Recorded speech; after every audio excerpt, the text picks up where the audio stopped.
Sudarlun, kecelakaan maut di kaki Gunung Malim lintas Banda Aceh Melabuh, Desa Sawang, Kecamatan Setiabakti, Aceh Jaya, telah merenggut 4 nyawa sekaligus pada Rabu sekitar pukul 05.30 waktu Indonesia Barat subuh.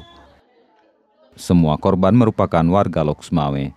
Peristiwa itu terjadi akibat satu unit Avanza BK1069UY menghantam truk angkutan barang BK9904BT dari arah belakang saat hendak mendaki Gunung Malim di kawasan Kemukiman Lagen. Isak tangis pihak keluarga korban pecah di ruang jenazah RSUD Teku Umar, Aceh Jaya saat menyaksikan 4 jasad terbaring tak berdaya. Dari Calang, Saadul Bahri, Serambion TV.